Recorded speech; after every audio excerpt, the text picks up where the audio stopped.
ಅರ್ಜುನ ಜೊತೆಲಿದ್ರೆ ನನಗೆ ಕಾಡು ನಾಡು ಎರಡೂ ಒಂದೇ. ಇವರನ್ನ ಕಪ್ಪೆ ಚಿಪ್ಪಲ್ಲಿರೋ ಸ್ವಾತಿ ಮುತ್ತಿನ ತರ ನಾನು ಕಾಪಾಡ್ಕೋಬೇಕು. ನಮ್ಮಿಬ್ರ ನಡುವೆ ಆ ಮಾಯಾ ಮೋಹಿನಿ ಮತ್ತೆ ಸುಳಿದೇ ಇರೋ ತರ ನೋಡ್ಕೋಬೇಕು.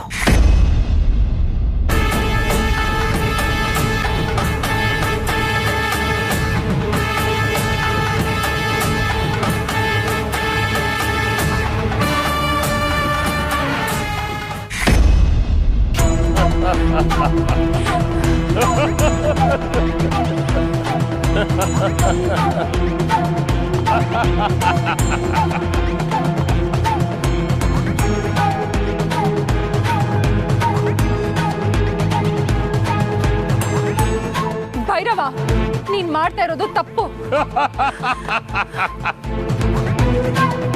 ಊರ್ಮಿಳಾ, ನಿನ್ನ ಮಾತು ಕೇಳಿ ನನಗೆ ನಗು ಬರ್ತಾ ಇದೆ. ನೀನು ಮಾಡಿದ್ದು ಸರಿ, ನಾನು ಮಾಡಿದ್ದು ತಪ್ಪ.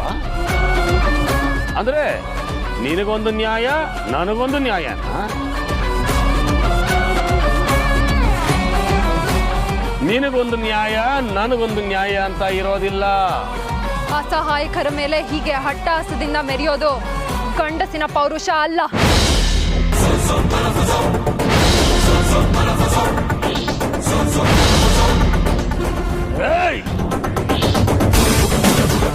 ನೀನು ನನ್ನ ಶಕ್ತಿಗೆ ಸೋತು ಶರಣಾದ ಮೇಲೆ ಈಗ ನೀನು ಹೆಣ್ಣು ಅನ್ನೋದು ನೆನಪಿಗೆ ಬಂತ. ಸಮಯಕ್ಕೆ ತಕ್ಕನಾಗೆ ಬದಲಾಗ್ತೀಯ ನೀನು. ನಿನ್ನ ಕೈ ಮುಗಿತೀನಿ, ನನ್ನನ್ನು ಬಿಟ್ಬಿಡು. ನೀನು ಏನೇ ಹೇಳಿದ್ರು ನಿನ್ನ ಮಾತನ್ನ ನಾನು ಕೇಳೋದಿಲ್ಲ. ಇನ್ ಯಾವತ್ತೂ ನಾನ್ ನಿನಗೆ ಮೋಸ ಮಾಡೋದಿಲ್ಲ, ಬಿಡು. ನಾನು ಒಂದು ಸಲ ನಿನ್ನಿಂದ ಮೋಸ ಹೋಗಿದ್ದೆ, ಪದೇ ಪದೇ ಮೋಸ ಹೋಗೋದಿಲ್ಲ. ನಾನು ಪ್ರಾಮಾಣಿಕವಾಗಿ ಹೇಳ್ತಾ ಇದ್ದೀನಿ, ನನ್ನನ್ನ ನಂಬು. ಏಯ್, ನಿನ್ನ ಪ್ರಾಮಾಣಿಕತೆ ಏನು ಅನ್ನೋದು ನೀ ನನ್ನನ್ನ ಯಾವಾಗ ಬಂಧಿಸಿದ್ಯೋ ಆಗ್ಲೇ ಗೊತ್ತಾಗೋಯ್ತು. ಇಲ್ಲ ಭೈರವ, ಇನ್ಯಾವತ್ತೂ ನಾನು ನಿನಗೆ ಮೋಸ ಮಾಡೋದಿಲ್ಲ. ಇದನ್ನ ನಾನು ಯಾವ ದೇವ್ರ ಮೇಲೆ ಬೇಕಾದ್ರೂ ಪ್ರಮಾಣ ಮಾಡಿ ಹೇಳ್ತೀನಿ. ನೀವು ಅನ್ಯ ಲೋಕದ ಜೀವಿಗಳು, ನಿಮಗೆ ದೇವರು ದಿಂಡ್ರು ಅನ್ನೋ ನಂಬಿಕೆ ಇರೋದಿಲ್ಲ.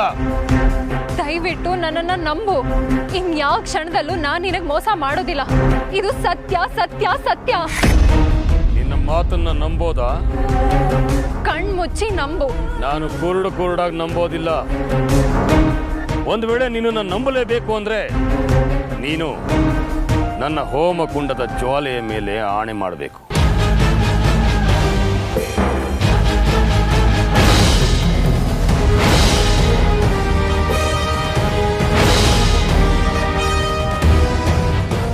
ಆಯ್ತು, ನೀನ್ ಹೇಳ್ದಾಗೆ ಆಗ್ಲಿ.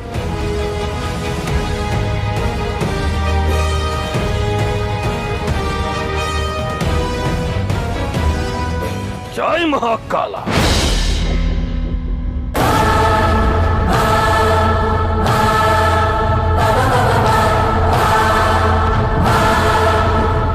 ಈ ಹೋಮಾಗ್ನಿ ಮೇಲೆ ಪ್ರಮಾಣ ಮಾಡಿ ಹೇಳಿ, ನೀ ನನಗೆ ಮೋಸ ಮಾಡೋದಿಲ್ಲ. ಒಂದು ವೇಳೆ ಏನಾದ್ರೂ ನೀನು ಸುಳ್ಳು ಹೇಳಿದ್ರೆ ಈ ಹೋಮಾಗ್ನಿ ನನಗೆ ಹೇಳುತ್ತೆ.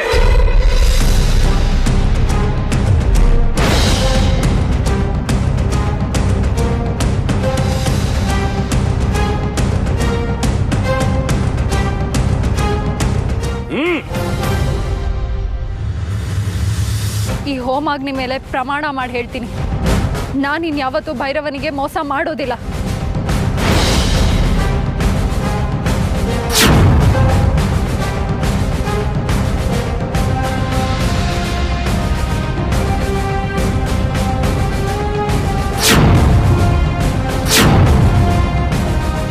ನೀನು ಸುಳ್ಳು ಹೇಳ್ತಾ ಇದೀಯಾ? ಅದಕ್ಕೆ ಹೋಮಾಗ್ನಿ ನಿನ್ನನ್ನು ಸುಡೋದು ನೋಡಿದ್ದು. ಇನ್ನ ನಿನ್ನ ಉಳಿಸಿ ಯಾವ ಪ್ರಯೋಜನ? ನಿನ್ನನ್ನು ಸಾಯಿಸ್ಬಿಡ್ತೀನಿ. ಬೇಡ ಭೈರವ, ಈ ಕ್ಷಣದವರೆಗೂ ನಿನಗೆ ಮೋಸ ಮಾಡೋದು ನನ್ನ ಮನಸ್ಸಲ್ಲಿತ್ತು. ಆದರೆ ಈಗಿಂದ ಹೇಳ್ತಾ ಇದ್ದೀನಿ, ನಿನಗೆ ಮೋಸ ಮಾಡೋ ಯಾವ ಇರಾದೇನೂ ನನಗಿಲ್ಲ. ನನ್ನನ್ನು ನಂಬು.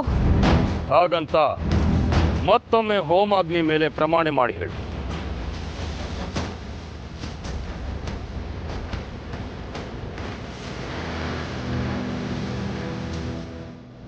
ಹೋಮಾಗ್ನಿ ಮೇಲೆ ಪ್ರಮಾಣ ಮಾಡಿ ಹೇಳ್ತಾ ಇದ್ದೀನಿ, ನಾನಿನ್ ಯಾವತ್ತೂ ಭೈರವನಿಗೆ ಮೋಸ ಮಾಡೋದಿಲ್ಲ.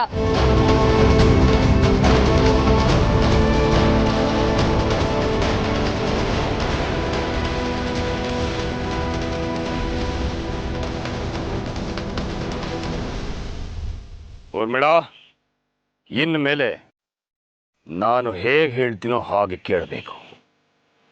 ಸರಿ, ನೀವು ಹೇಳ್ದಾಗೆ ಕೇಳ್ತೀನಿ.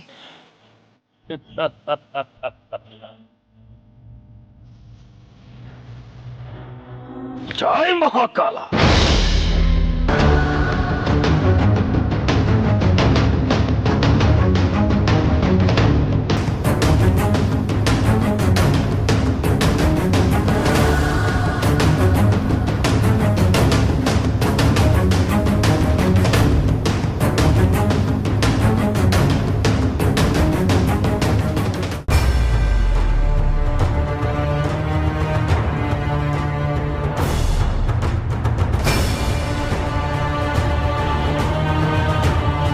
ಅಮ್ಮ, ಯಾಕಮ್ಮ ಇಷ್ಟೊಂದು ಟೆನ್ಷನಲ್ಲಿದೆಯಾ?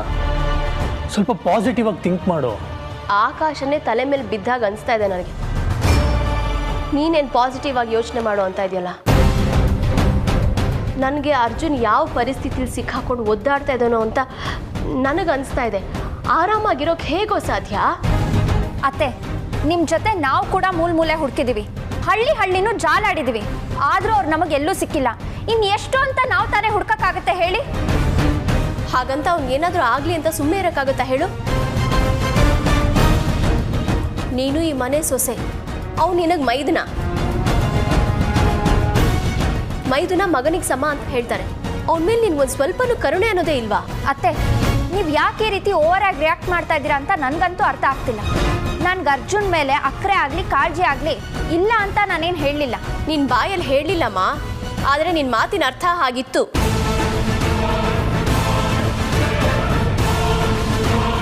ಯಾಕಮ್ಮ ಹೀಗೆಲ್ಲ ಮಾತಾಡ್ತಾ ಇದೆಯಾ? ಮತ್ತೆ ಇನ್ನೇನೋ ಮಾಡಲಿ ನಾನು? ನನ್ನ ಮನಸ್ಸಿನ ಸಂಕಟನ ಯಾರ ಹತ್ರ ಹೇಳ್ಕೊಳ್ಳಿ ನಾನು ಹೇಳು? ಹೇಮಾ, ಯಾಕೆ ಕೋಪ ಮಾಡ್ಕೋತಾ ಇದೆಯಾ? ಸಮಾಧಾನವಾಗಿರು, ಎಲ್ಲ ಸರಿ ಹೋಗುತ್ತೆ ಕಣೆ. ಏನು ಮಾಡು ಅಂತೀರಾ ಅತ್ತೆಮ್ಮ? ನಮಗೆ ದಾರಿ ಕಾಣ್ದಲೇ ಇರುವಾಗ ನಮಗೆ ದಾರಿ ತೋರಿಸೋದು ಶಾಸ್ತ್ರಿಗಳು. ಅವ್ರ ಹತ್ರ ಹೋಗಿ ಈ ರೀತಿ ಆಗಿದೆ ಅಂತ ಹೇಳೋಣ. ನಮ್ಮ ಅರ್ಜುನ್ ಎಲ್ಲಿದ್ದಾನೆ, ಹೇಗಿದ್ದಾನೆ ಅಂತ ಕೇಳೋಣ. ಅವ್ರ ಲೆಕ್ಕಾಚಾರದಲ್ಲಿ ನೋಡಿ ನಮಗೆಲ್ಲ ಸರಿಯಾಗಿ ಹೇಳ್ತಾರೆ ಕಣೆ. ಅಯ್ಯೋ, ಇದು ನನ್ನ ಮಂಕ್ ಬುದ್ಧಿಗೆ ಹೊಳಿಲೇ ಇಲ್ವಲ್ಲ ಅತ್ತೆಮ್ಮ? ಹೇಮಾ, ಕತ್ಲಲ್ಲಿ ಕೂತ್ಕೊಂಡು ಕತ್ಲು ಅಂದ್ರೆ ಬೆಳಕು ಬರುತ್ತಾ ಹೇಳು? ದೀಪ ಹಚ್ಚಿದಾಗ್ಲೇ ಕತ್ಲಲ್ಲಿ ಬೆಳಕು ಬರೋದು. ನಡೀರಿ, ಶಾಸ್ತ್ರಿಗಳು ನೋಡ್ಕೊಂಡು ಬರೋಣ. ಹಾ ಕರ್ಣ, ನಾವು ಹೋದ್ಮೇಲೆ ಅರ್ಜುನ್ ಏನಾದರೂ ಬಂದರೆ ನಮಗೆ ಫೋನ್ ಮಾಡಿ ತಿಳಿಸು. ಸರಿ ಅಜ್ಜಿ, ಹಾಗೆ ಮಾಡ್ತೀನಿ.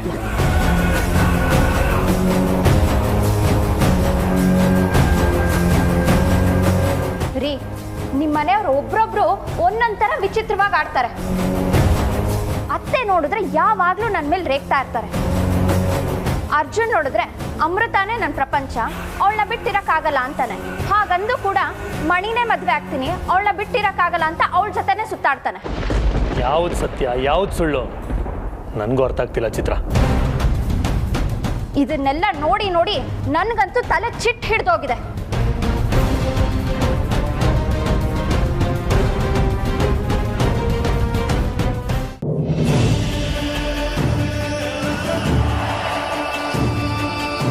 ಭೈರವ,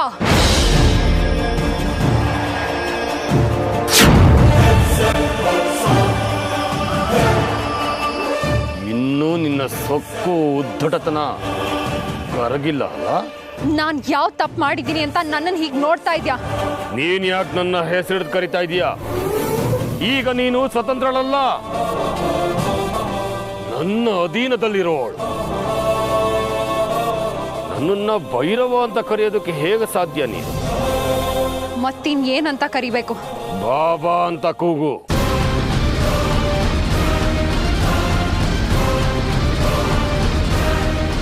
ಸರಿ ಬಾಬಾ, ಈ ವಿಧೇಯತೆ ವಿನಯತೆ ಯಾವಾಗಲೂ ಹೀಗೇ ಇರಲಿ.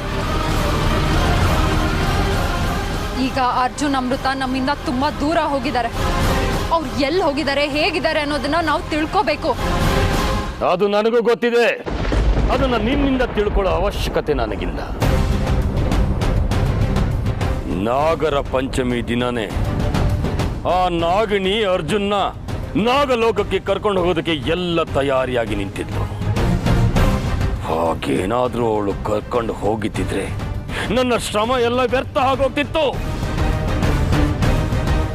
ಅದೃಷ್ಟವಶಾತ್ ಸ್ವಲ್ಪದ್ರಲ್ಲೇ ಅದು ತಪ್ಪಿತು. ಅಂದ್ರೆ ಅವಳು ಈಗಲೂ ಆ ಪ್ರಯತ್ನ ಮಾಡೋದಿಲ್ಲ ಅಂತ ನಾವು ಮೈ ಮರೆಯೋದಕ್ಕಾಗೋದಿಲ್ಲ.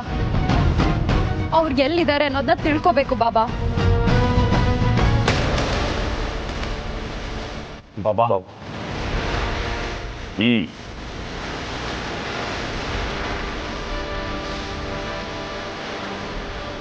ಏನು ಇಬ್ರು ಆತಂಕದಲ್ಲಿರೋ ಹಾಗಿದೆ? ನೆನ್ನೆ ಅರ್ಜುನ್ ಮತ್ತೆ ಮಣಿ ಮನೆಯಿಂದ ಆಚೆ ಹೋದರೂ ಇನ್ನೂ ಬಂದಿಲ್ಲ. ಯಾಕೋ ನಮ್ಮ ಮನೆಯವರಲ್ಲಿ ಮಣಿ ಬಗ್ಗೆ ಒಳ್ಳೆ ಅಭಿಪ್ರಾಯ ಇಲ್ಲ. ನಮಗೂ ಅವಳ ಮೇಲೆ ಅನುಮಾನ ಬರ್ತಿದೆ ಬಾಬಾ.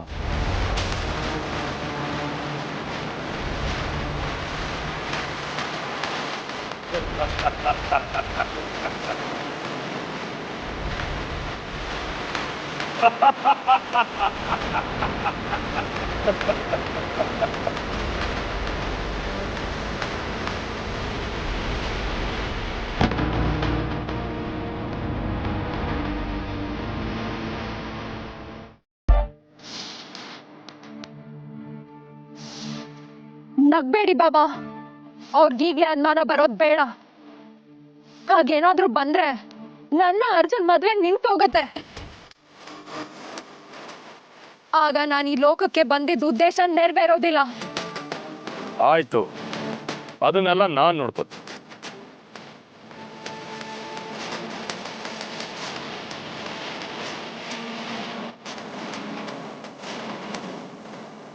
ಬಾಬಾ, ಯಾರ ಬಗ್ಗೆ ಮಾತಾಡ್ತಿದ್ದೀರಾ? ನನಗೊಬ್ಬ ಹೊಸ ಶಿಷ್ಯ ಸಿಕ್ಕಿದ್ದಾಳೆ. ಅವಳ ಜೊತೆ ಮಾತಾಡ್ತಿದ್ದೀನಿ. ಯಾರು ಕಾಣಿಸ್ತಿಲ್ವಲ್ಲ ಬಾಬಾ? ಅದರ ಬಗ್ಗೆ ನಿಮಗೆ ಚಿಂತೆ ಬೇಡ.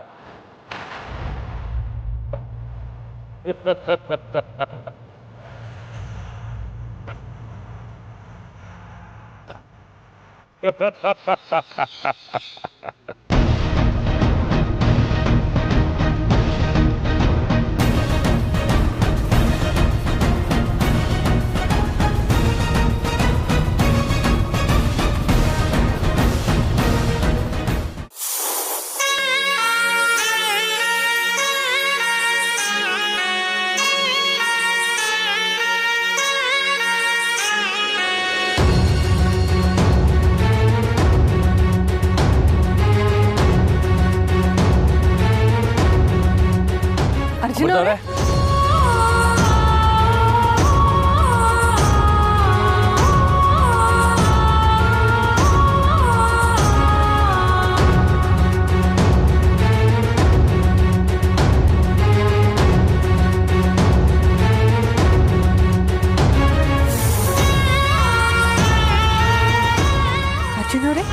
ಈ ಕಾಡಲ್ಲಿ ಈ ಹೂವೆಲ್ಲಿ ಸಿಕ್ತು?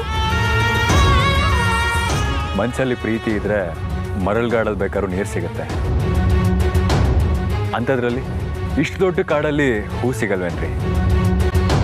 ನಿಮಗೆ ಏನೇನು ಇಷ್ಟ ಇಲ್ಲ ಅಂತ ನಿಮಗಿಂತ ಚೆನ್ನಾಗಿ ನನಗೆ ಗೊತ್ತು. ಯಾಕೆ ಹೇಳಿ? ನಾನು ನಿಮ್ಮನ್ನು ಪ್ರೀತಿಸಿ ಮದುವೆ ಆಗಿರೋದು.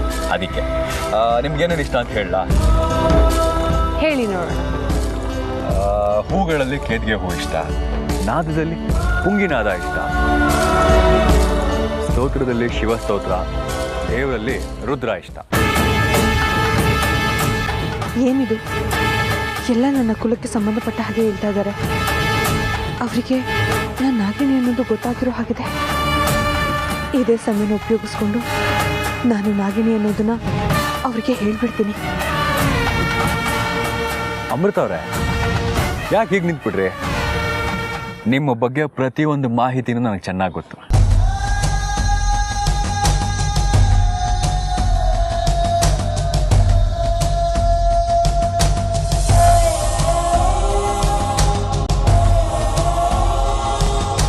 ಅರ್ಜುನ್ ಅವರೇ, ನಾನು ನಿಮ್ಮಿಂದ ಒಂದು ಮುಖ್ಯವಾದ ವಿಚಾರನ ಮುಚ್ಚಿಟ್ಟಿದ್ದೀನಿ. ಏನು? ಸೂರ್ಯ ಪೂರ್ವದಲ್ಲೆಲ್ಲ ಪಶ್ಚಿಮದಲ್ಲಿ ಹುಟ್ಟೋದು ಅಂತ ಹೇಳಿ ಬೇಕಾದರೆ ನಂಬ್ತೀನಿ. ಆದರೆ ನೀವು ನನ್ನಿಂದ ಏನೋ ಮುಚ್ಚಿಟ್ಟಿದ್ದೀರಾ, ಸುಳ್ಳು ಹೇಳ್ತಿದ್ದೀರಾ ಅನ್ನೋದನ್ನು ನಾನು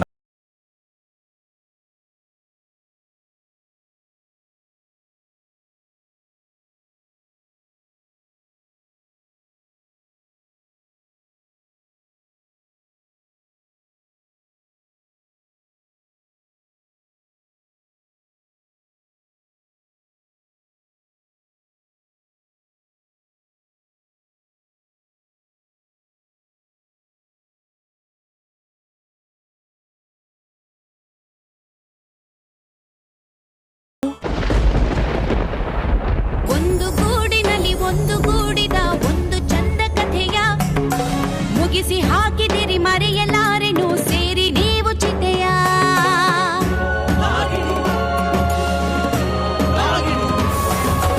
ಮುಂದೆ ಕಾದಿಹುದು ಕಾರ್ ಮೋಡ, ಬೆಳಕಿಲ್ಲ ಇನ್ನು ನರಕ, ಕಣ್ಣ ಬೆಂಕಿಯಲ್ಲಿ ಮರಣ ಮೂಡುತ್ತಿದೆ, ಬಾರದೇನು ನಡುಕ.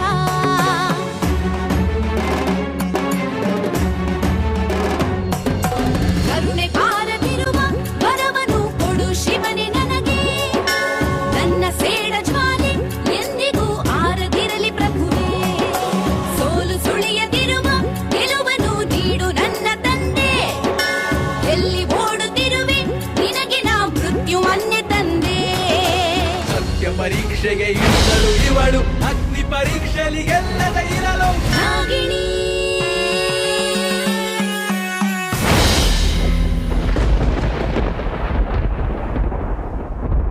ಇಲ್ಲ, ನೀವು ನಾಗಿಣಿ ಆಗಿರೋದಕ್ಕೆ ಸಾಧ್ಯನೇ ಇಲ್ಲ. ನಾನಿದು ನಂಬೋದಿಲ್ಲ. ನೀವು ನಂಬಲ್ಲ ಅನ್ನೋ ಕಾರಣಕ್ಕೆ ಸತ್ಯ ಸುಳ್ಳಾಗಲ್ಲ. ನೋಡಿ, ಒಂದು ಸುಳ್ಳನ್ನ 1000 ಸತಿ ಹೇಳಿದ ತಕ್ಷಣ ಅದು ನಿಜ ಆಗೋದಿಲ್ಲ. ನಿಮಗೆ ನನ್ನ ಮಾತಿನ ಮೇಲೆ ನಂಬಿಕೆ ಬರ್ತಾ ಇಲ್ಲ ಅಂದರೆ ನಿಮ್ಮ ಮುಂದೆನೆ ನಾನು ಈಗಲೇ ನಾಗಿಣಿ ಅಂತ ನಿರೂಪಿಸ್ತೀನಿ.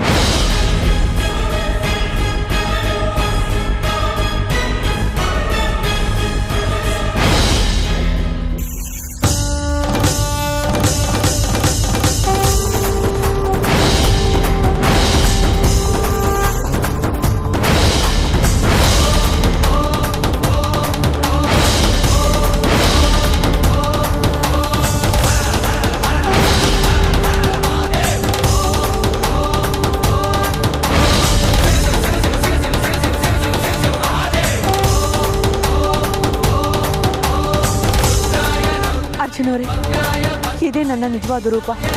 ಇಲ್ಲ, ನೀನು ನನ್ನ ಹೆಂಡತಿ ಅಮೃತ ಆಗಿರೋದಕ್ಕೆ ಸಾಧ್ಯನೇ ಇಲ್ಲ. ನಾನೇ ನಿಮ್ಮ ಅಮೃತ. ಇದು ಆ ಪರಶಿವನ ಮೇಲೆ ಆಣೆ.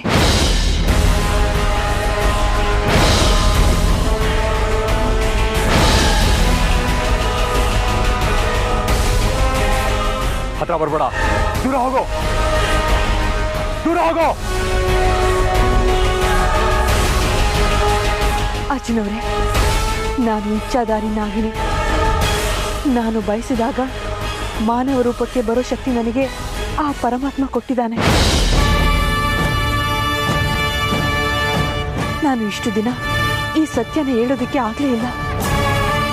ಅಕಸ್ಮಾತ್ ನಾನು ಈ ವಿಷಯನ ಹೇಳಿದ್ರೆ ಎಲ್ಲಿ ನೀವು ನನ್ನಿಂದ ದೂರ ಆಗೋಗ್ತಿರೋ ಅನ್ನೋ ಭಯ ನನ್ನನ್ನು ಕಾಡ್ತಾ ಇತ್ತು. ಇಲ್ಲ, ನೀನೊಂದು ವಿಷಕಾರಿ ಹಾವು. ನಿನಗೂ ನನಗೂ ಹೊಂದಾಣಿಕೆ ಆಗೋದಿಲ್ಲ. ಇಷ್ಟು ದಿನ ನಿನ್ ಜೊತೆ ಬದುಕದ್ನ ಅಂತ ನೆನ್ಸ್ಕೊಂಡ್ರೇನೆ ನನಗೆ ಮೈಯೆಲ್ಲ ಜುಮ್ ಅನಿಸ್ತಾ ಇದೆ. ಇನ್ನ ನಿನ್ ಜೊತೆ ಬದುಕೋದಕ್ಕಾಗೋದಿಲ್ಲ. ಇನ್ನು ಮೇಲೆ ನಿನ್ ದಾರಿ ನಿನಗೆ, ನನ್ನ ದಾರಿ ನನಗೆ. ಆ ಮಾತನ್ನ ಆಡ್ಬೇಡಿ. ನಿಮ್ಮನ್ನ ಬಿಟ್ಟು ಬದುಕೋ ಶಕ್ತಿ ನನಗಿಲ್ಲ. ನಾನು ಸಾಮಾನ್ಯ ಮನುಷ್ಯ. ನನ್ನ ಹೆಂಡತಿ ಕೂಡ ಸಾಮಾನ್ಯ ಹೆಣ್ಣಾಗಿರ್ಬೇಕು ಅನ್ನೋದು ನನ್ನ ಆಸೆ. ನನಗೆ ಮಣಿಯವರೇ ಸರಿಯಾದ ಜೋಡಿ. ನೀನಲ್ಲ, ನೀನಲ್ಲ. ಅರ್ಜುನ್ ಅವರೇ, ಹತ್ರ ಬರ್ಬೇಡ. ಅರ್ಜುನ್ ಅವರೇ, ನಿಂತ್ಕೊಳ್ಳಿ.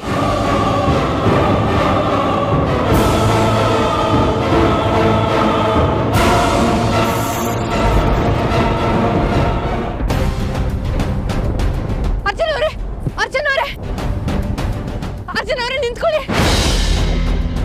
ಅರ್ಜುನ್ ಅವರೇ, ನೀವಿಲ್ದೆ ನಂಗೆ ಬದುಕೋಕ್ಕಾಗಲ್ಲ. ಅದು ನಿನಗೆ ಸಂಬಂಧಪಟ್ಟಿದ್ದು. ಅರ್ಜುನ್ ಅವರೇ ನಿಂತ್ಕೊಳ್ಳಿ. ಅರ್ಜುನ್ ಅವರೇ, ಅರ್ಜುನ್ ಅವರೇ, ಅರ್ಜುನ್ ಅವರೇ ನಿಂತ್ಕೊಳ್ಳಿ. ಅರ್ಜುನ್ ಅವರೇ, ನನ್ನನ್ನು ಬಿಟ್ಟು ಹೋಗ್ಬೇಡಿ. ನಿಮ್ಮನ್ನ ಬಿಟ್ಟು ಒಂದು ಕ್ಷಣ ನನಗೆ ಬದುಕಿರೋದಕ್ಕಾಗೋದಿಲ್ಲ. ನಿಂತ್ಕೊಳ್ಳಿ ಅರ್ಜುನ್ ಅವರೇ, ಅರ್ಜುನ್ ಅವರೇ, ಅರ್ಜುನ್ ಅವರೇ, ಅರ್ಜುನ್ ಅವರೇ ನಿಂತ್ಕೊಳ್ಳಿ. ಅಮೃತವ್ರೆ, ಅಮೃತವ್ರೆ,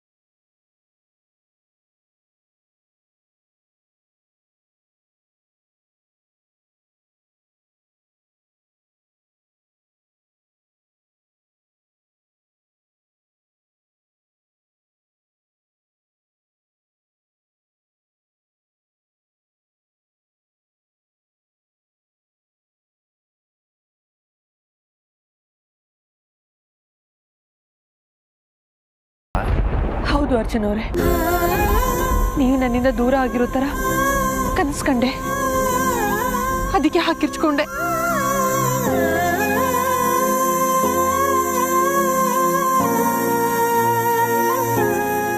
ನಿಮಗೆ ಬಿದ್ದಿರೋ ಈ ಕನಸೇ ಹೇಳ್ತಾ ಇದೆ ನೀವು ನನ್ನ ಎಷ್ಟು ಮಿಸ್ ಮಾಡ್ಕೋತಾ ಇದ್ದೀರಾ ಅಂತ.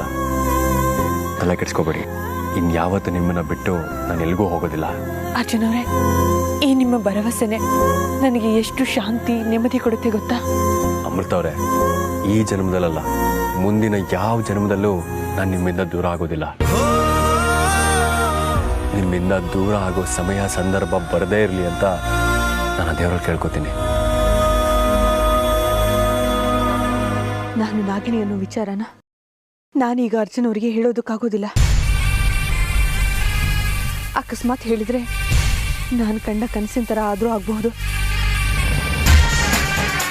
ಯಾವ ನಾಗಮಣಿಗೋಸ್ಕರ ನಾನು ಈ ಲೋಕಕ್ಕೆ ಬಂದು ಆ ನಾಗಮಣಿ ನನ್ನ ಕೈಗೆ ಸಿಕ್ಕ ತಕ್ಷಣ ನಾಗಮಣಿ ಸಮೇತ ಅರ್ಜುನ್ ಅವ್ರನ್ನ ಕರ್ಕೊಂಡು ನನ್ನ ಲೋಕಕ್ಕೆ ನಾನು ಸೇರ್ಕೋತೀನಿ. ಒಂದು ಸಲ ಅರ್ಜುನ್ ಅವರು ನಮ್ಮ ಲೋಕಕ್ಕೆ ಬಂದರೆ ನನ್ನಿಂದ ಅವರನ್ನ ದೂರ ಮಾಡೋದಕ್ಕೆ ಯಾರಿಂದಲೂ ಸಾಧ್ಯ ಆಗೋದಿಲ್ಲ. ಇದೇ ಸರಿಯಾದ ನಿರ್ಧಾರ.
ಅಮೃತ,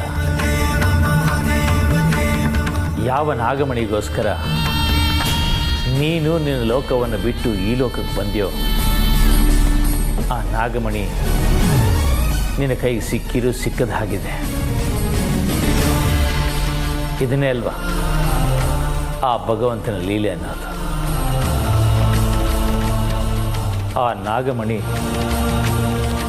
ಅರ್ಜುನ್ ಮನೆಯವರ ವಶದಲ್ಲಿದೆ ಅನ್ನೋದು ನಿನಗೆ ಗೊತ್ತಾಗಿ ನೀನು ಅವರ ಮನೆ ಸೊಸೆಯಾಗಿ ಹೋದರೆ ಅದನ್ನು ಸುಲಭವಾಗಿ ನಿನ್ನ ಕೈವಶ ಮಾಡ್ಕೋಬೋದು ಅಂತ ನೀನು ಅರ್ಜುನ್ನ ಮದುವೆ ಆದೆ. ಆದರೆ ಅವನ ಪ್ರೀತಿಯಲ್ಲಿ ನೀನು ಕರಗಿ ಹೋಗಿ ನಿನ್ನ ಕರ್ತವ್ಯವನ್ನೇ ಮರೆತು ಹೋದೆ. ಈಗ ಮತ್ತೆ ನಿನಗೆ ನಾಗಮಣಿಯ ನೆನಪಾಗಿದೆ. ಈಗ ಮತ್ತೆ ಅದನ್ನು ಹುಡುಕೋದಕ್ಕೆ ಹೊರಟಿದೆಯಾ? ಆ ನಾಗಮಣಿ ನಿನ್ನ ಅರ್ಜುನನೊಳಗೆ ಇದೆ ಅನ್ನೋದು ನನಗೆ ಗೊತ್ತಿದ್ರೂ ಅದನ್ನ ನಾನು ನಿನಗೆ ಹೇಳೋ ಸ್ಥಿತಿನಲ್ಲಿಲ್ಲ. ಯಾಕೆಂದರೆ ಅದು ಆ ಸರ್ವೇಶ್ವರನ ಆಜ್ಞೆ. ಅವನ ಆಜ್ಞೆಯನ್ನು ನಾನು ಮೀರೋದಕ್ಕೂ ಆಗೋದಿಲ್ಲ. ಹಾಗೆ ನನ್ನ ಕರ್ತವ್ಯವನ್ನು ನಾನು ಮರೆಯೋದಕ್ಕೂ ಆಗೋದಿಲ್ಲ. ನಾನು ನಿನಗೆ ಪ್ರತ್ಯಕ್ಷವಾಗಿ ಸಹಾಯ ಮಾಡೋಕ್ಕಾಗದೆ ಹೋದರೂ ಪರೋಕ್ಷವಾಗಿ ನಿನಗೆ ಸಹಾಯ ಮಾಡ್ತಾನೇ ಬಂದಿದ್ದೀನಿ. ಮುಂದೆಯೂ ನಿನ್ನ ಸಹಾಯಕ್ಕೆ ನಿಲ್ತೀನಿ. ಆ ನಾಗಮಣಿ ನಿನ್ನ ಕೈವಶವಾಗಿ ನೀನು ಅರ್ಜುನ್ ಸುಖವಾಗಿ ಬದುಕುವಾಗಲಿ ಅನ್ನೋದೇ ನನ್ನ ಆಸೆ.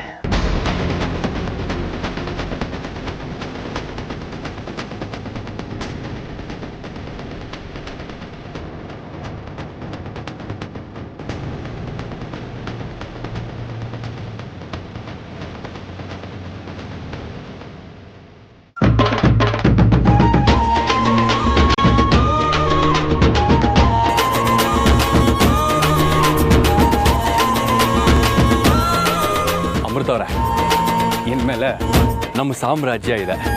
ಎಲ್ಲಿವರೆಗೂ ಗೊತ್ತಾ? ನೀವೇ ಇಲ್ಲಿಂದ ಹೋಗೋಣ ಅಂತ ಹೇಳೋವರೆಗೂ. ನನ್ನನ್ನು ಕೇಳೋದಾದ್ರೆ ನಾವಿಲ್ಲೇ ಇದ್ಬಿಡೋಣ ಅಂತ ಅನಿಸ್ತಾ ಇದೆ. ಎಲ್ಲಿಗೂ ಹೋಗೋದು ಬೇಡ. ಇನ್ನೇನ್ರಿ ಮತ್ತೆ, ಇದಕ್ಕಿಂತ ಸಂತೋಷದ ವಿಷಯ ಇನ್ನೇನಿದೆ? ನಾನು ಬಡವ, ನೀವು ಬಡವಿ, ನಮ್ಮ ಪ್ರೀತಿಗೆ ಬಡತನ ಇಲ್ಲ ಅಂತ ಇಲ್ಲೇ ಇದ್ಬಿಡೋಣ. ಅರ್ಜುನ್ ಅವರೇ, ಈ ಪ್ರಪಂಚದಲ್ಲಿ ನನ್ನವರು ಅಂತ ಇರೋದು ನನಗೆ ನೀವು ಮತ್ತು ಅತ್ತೆ ಮಾತ್ರ. ನಿಮ್ಮಲ್ಲಿ ನನಗೆ ನನ್ನ ತಂದೆ, ನನ್ನ ಗೆಳೆಯ, ನನ್ನ ಸಂಗಾತಿನ ಕಂಡ್ರೆ ಅತ್ತೇಲಿ ನನ್ನ ತಾಯಿನ ಕಾಣ್ತಾ ಇದ್ದೀನಿ. ನಿಮ್ಮ ಪ್ರೀತಿ, ಅತ್ತೆ ಅಕ್ಕರೆಯಿಂದ ಇವತ್ತು ನಾನು ಉಸಿರಾಡ್ತಾ ಇದ್ದೀನಿ. ರೀ ಅಮೃತ ಅವರೇ, ನಿಮಗೆ ನನ್ನ ಮೇಲೆ, ನನ್ನ ತಾಯಿ ಮೇಲೆ ಎಷ್ಟು ಪ್ರೀತಿ ರೀ. ನಿಮ್ಗೊಂದು ಮಾತು ಹೇಳ, ನಿಮ್ಮನ್ನು ಹೆಂಡತಿಯಾಗಿ ಪಡೆಯೋದಕ್ಕೆ, ನಮ್ಮಮ್ಮ ನಿಮ್ಮನ್ನು ಸೊಸೆಯಾಗಿ ಪಡೆಯೋದಕ್ಕೆ ಅದೆಷ್ಟು ಪುಣ್ಯ ಮಾಡಿದ್ರು. ನೀವು ಆಡೋ ಈ ಮಾತುಗಳಲ್ಲೇ ಗೊತ್ತಾಗ್ತಿದೆ ನೀವು ನನ್ನನ್ನು ಎಷ್ಟು ಪ್ರೀತಿಸ್ತೀರಾ ಅಂತ. ನಿಮ್ಮ ಪ್ರೀತಿ ಹೀಗೆ ಇರಲಿ ಅಂತ ಆ ದೇವರಲ್ಲಿ ನಾನು ಬೇಡ್ಕೋತೀನಿ. ನಾನು ನಿಮ್ಮ ಪ್ರೀತಿ ದಾಸ. ನೀವು ಆಸೆ ಪಟ್ಟಿದ್ದಲ್ಲ ಈಡೇರಲಿ ಅಂತ ತಥಾಸ್ತು ಅಂತಿರ್ತೀನಿ.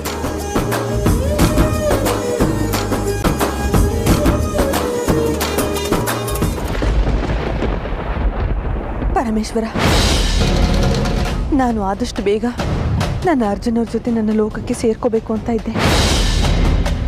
ಆದರೆ ಅದಕ್ಕೂ ಮುಂಚೆ ನನ್ನ ಕರ್ತವ್ಯ ನನ್ನ ಕೈ ಬೀಸಿ ಕರಿತಾ ಇದೆ. ನಾಗಲೋಕದ ಉಸಿರಾಗಿರೋ ನಾಗಮಣಿ ನನ್ನ ಕೈಗೆ ಸಿಗಲಿ ಅಂತ ನಾನು ಪಡಬಾರ್ದ ಎಲ್ಲ ಪ್ರಯತ್ನಗಳನ್ನು ಪಟ್ಟು ಇಲ್ಲಿದ್ದೀನಿ.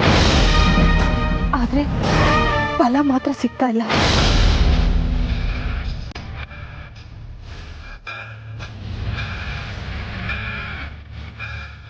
ನಾಗಮಣಿ ಎಲ್ಲಿದ್ಯೋ, ಹೇಗಿದ್ಯೋ ಗೊತ್ತಿಲ್ಲ.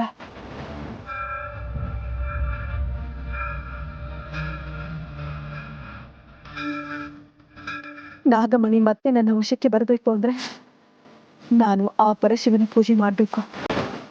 ಹಾಗೆ ಮಾಡಿದ್ರೆ ಮಾತ್ರ ಅವನ ಅನುಗ್ರಹ ನನಗೆ ಸಿಗೋದು. ಅವನ ಆಶೀರ್ವಾದದಿಂದ ನಾಗಮಣಿ ಮತ್ತೆ ನನ್ನ ಕೈವಶ ಆಗೋದು. ಅವನ ಆಶೀರ್ವಾದ, ಅನುಗ್ರಹ ಸಿಗ್ಬೇಕು ಅಂದ್ರೆ ಶಿವನ ಮೂರ್ತಿ ಆದ್ರೂ ಇರ್ಬೇಕು. ಆದ್ರೆ ಇಲ್ಲೆಲ್ಲೂ ಕಾಣಿಸ್ತಾ ಇಲ್ವಲ್ಲ.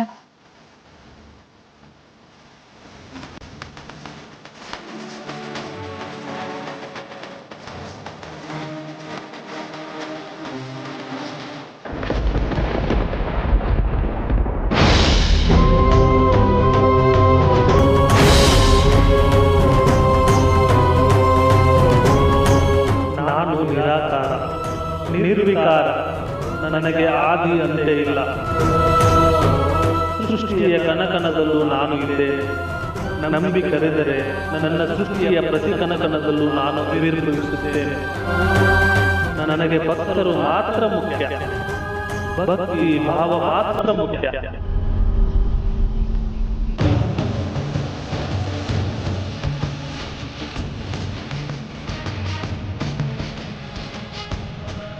ಅಣುರೇಣು ತೃಣಕಾಷ್ಟದಲ್ಲೂ ಆ ಪರಮೇಶ್ವರ ಇರ್ತಾನೆ ಅನ್ನೋ ಮಾತು ಸತ್ಯ.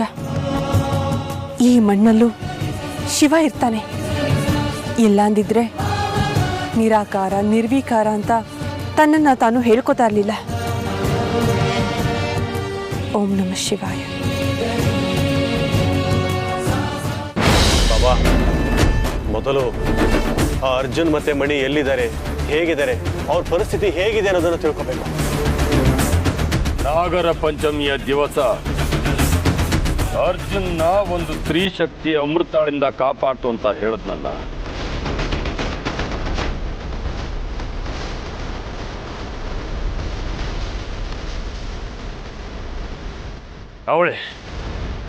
ಅವಳೇ ನಿನ್ನೆ ರಾತ್ರಿ ಅವನನ್ನ ತನ್ನ ಲೋಕಕ್ಕೆ ಕರ್ಕೊಂಡು ಹೋಗೋದಕ್ಕೆ ಸಿದ್ಧವಾಗಿದ್ಲು.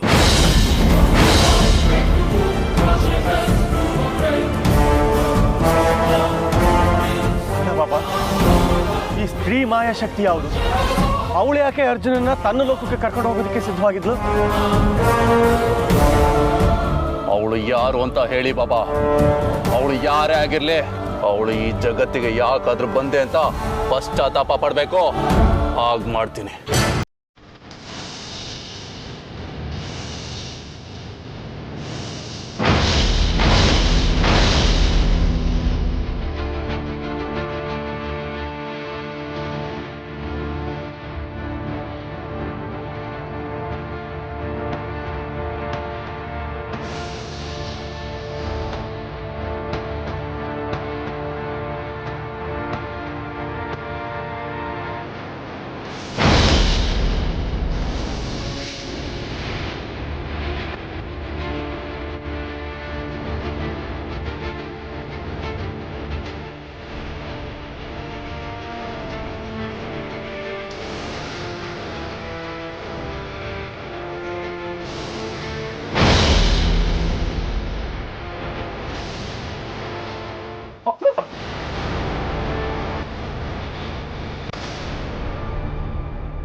ಬಾಬಾ, ಇದು ಹೇಗೆ ಸಾಧ್ಯ?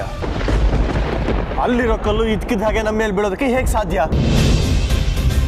ಇನ್ನೊಂದ್ ಸತಿ ನನ್ನ ಬಗ್ಗೆ ಕೆಟ್ಟದಾಗ ಮಾತಾಡಿದ್ರೆ ನಾನೇ ಬಂಡೆನ ಎತ್ತಿ ತಲೆ ಮೇಲೆ ಹಾಕ್ತೀನಿ.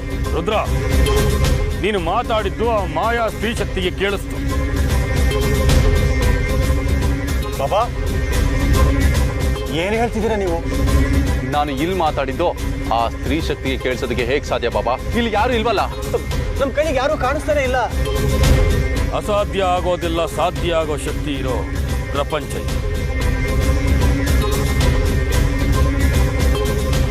ಅವಳು ನಿಮ್ಮ ಕಣ್ಣಿಗೆ ಕಾಣಿಸೋದಿಲ್ಲ, ಆದ್ರೆ ನಾವೆಲ್ಲರೂ ಅವಳ ಕಣ್ಣಿಗೆ ಕಾಣಿಸ್ತೀವಿ. ನಮ್ಮ ಮಾತುಗಳು ಅವಳ ಕಿವಿಗೆ ಬೀಳುತ್ತೆ.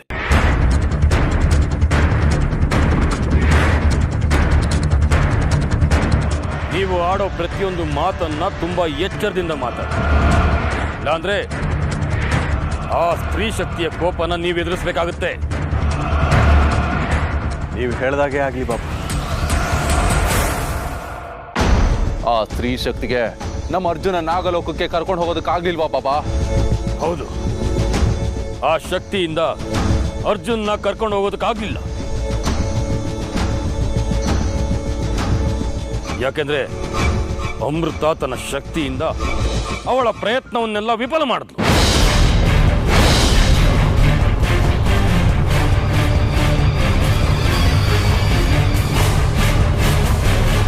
ಹಾಗಾದ್ರೆ ಅರ್ಜುನ್ ಈಗ ಎಲ್ಲಿದ್ದಾನೆ ಬಾಬಾ?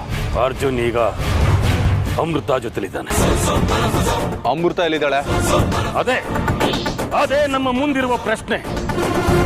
ಅವರು ಎಲ್ಲಿದ್ದಾರೆ ಅಂತ ನಾವು ಹುಡುಕಬೇಕು.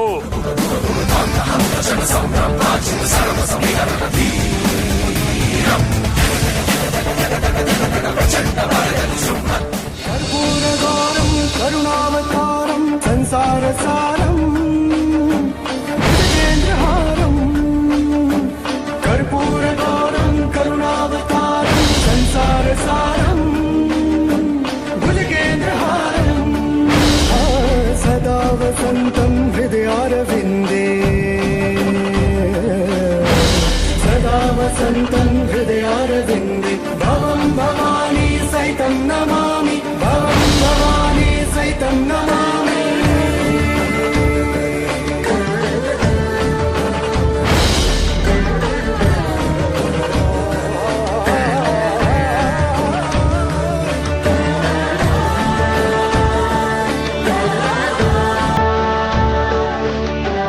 ಶಿವಲಿಂಗನ ಮಾಡಿದ್ದಾಯ್ತು, ಈಗ ಹೂ ತರಬೇಕಲ್ಲ.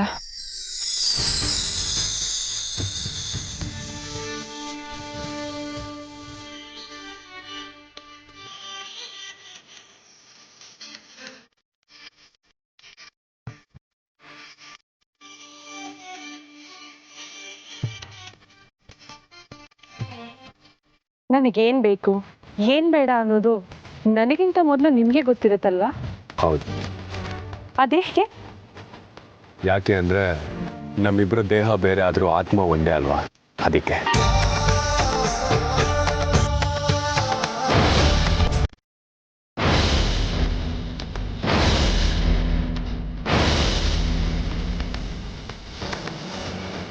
ಅಮೃತ ಅವರೇ, ಹೆಂಡತಿ ಮನಸ್ಸನ್ನ ಅರ್ಥ ಮಾಡ್ಕೊಳ್ದಿರೋ ಗಂಡ ನನ್ನ ಪ್ರಕಾರ ಗಂಡನೇ ಅಲ್ಲ. ಹೆಂಡತಿ ಆದವಳು ಪ್ರತಿ ಹಂತದಲ್ಲೂ ತನ್ನ ಗಂಡನ ಮನಸ್ಸನ್ನ ಅರ್ಥ ಮಾಡಿಕೊಂಡು ಅವನಿಗೆ ಹೇಗೆ ಬೇಕೋ ಹಾಗೆ ನಡ್ಕೋತಾಳೆ. ಹೀಗಿರುವಾಗ ಗಂಡ ಆದವನು ತನ್ನ ಹೆಂಡತಿ ಮನಸ್ಸನ್ನ ಅರ್ಥ ಮಾಡಿಕೊಂಡು ಹಾಗೆ ನಡ್ಕೊಂಡ್ರೆ ಧರ್ಮೇಚ ಅರ್ಥೇಚ ಕಾಮೇಚ ನಾತೀಚ ರಾಮಿ ಅಂತ ತಾಳಿ ಕಟ್ಟಿದ್ದಕ್ಕೂ ಸಾರ್ಥಕ ಆಗೋದು.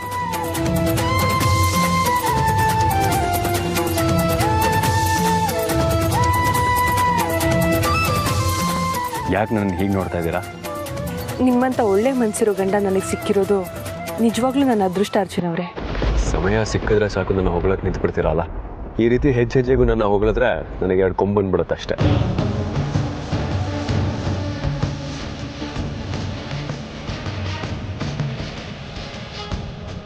ಅಮೃತ ಅವರೇ, ನನಗೆ ಒಂದೇ ಒಂದು ಆಸೆ ಕಣ್ರಿ, ನೀವು ಯಾವಾಗಲೂ ಈ ರೀತಿ ನಗ್ತಾ ಇರಬೇಕು ಅಂತ. ಅರ್ಜುನ್ ಅವರೇ, ಈ ಶಿವನ ಆಶೀರ್ವಾದ ನಿಮ್ಮ ಪ್ರೀತಿ ನನ್ನ ಜೊತೆಗಿದ್ರೆ ನಾನು ಯಾವಾಗಲೂ ನಗ್ನಾಗ್ತಾನೆ ಇರ್ತೀನಿ. ಅದೆರಡೂ ಸದಾ ನಿಮ್ಮ ಜೊತೆ ಇದ್ದೇ ಇರುತ್ತೆ ಬಿಡ್ರಿ. ಅದು ಸರಿ, ಏನು ಇದ್ದಕ್ಕಿದ್ದ ಹಾಗೆ ಮಣ್ಣಲ್ಲಿ ಶಿವನ ಲಿಂಗ ಮಾಡಿ ಪೂಜೆ ಮಾಡ್ತಾ ಇದ್ದೀರಾ ಅಂತಂದರೆ ಏನೋ ಸೀರಿಯಸ್ ಆಗಿ ಬೇಡ್ಕೋತಾ ಇದ್ದೀರಾ ಅಂತಾಯಿತು.